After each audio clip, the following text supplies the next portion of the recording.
दुनिया की सबसे खतरनाक जगह पर फिर से हलचल मच गई है। इजराइल हमास युद्ध और रूस यूक्रेन जंग पर सबकी नजरें थीं, लेकिन रूस के पुतिन ने ऐसा दांव चला कि सबकी सांसें थम गई। आखिर क्या हुआ, चलिए समझते हैं।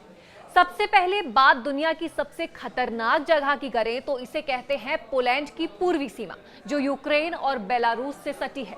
अब ये खतरनाक क्यों है?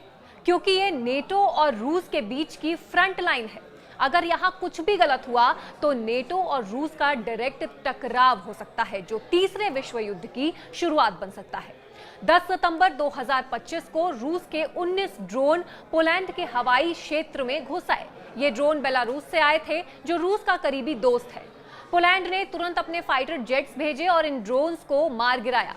पोलैंड के पीएम डोनाल्ड टस्क ने इसे लार्ज स्केल प्रोवोकेशन कहा और चेतावनी दी कि ये द्वितीय विश्व युद्ध के बाद का सबसे खतरनाक समय है।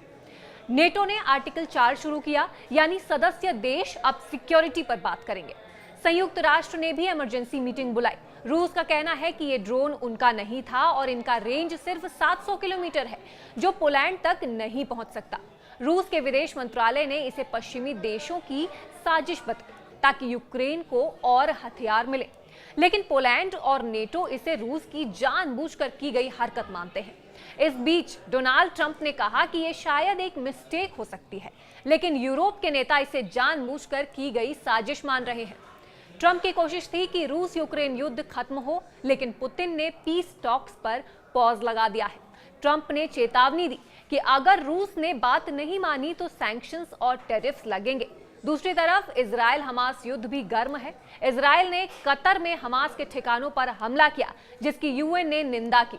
इससे मिडिल ईस्ट में टेंशन बढ़ गया और रूस ने इस हमले को बहाना बनाकर पोलैंड पर ड्रोन भेजने की बात को जस्टिफाई करने की भी कोशिश की। अब सवाल ये उठता है कि क्या ये जंग की शुरुआत है?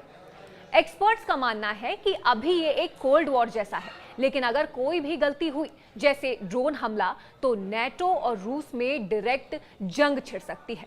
पोलैंड में नेटो के जेट्स और रूस की मिलिट्री एक्सरसाइज ज़पट 2025 ने माहौल को और गर्म कर दिया है। भारत की बात करें तो वो रूस के साथ ट्रेड और डिफेंस डील्स बनाए रखना चाहता है, लेकिन नेटो की वार्निंग्स इसे मुश्किल बना रही हैं। तो अब आगे क्या होगा?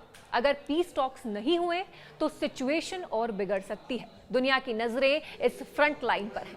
आपको क्या लगता है? अपनी राय कमेंट में जरूर बताएं।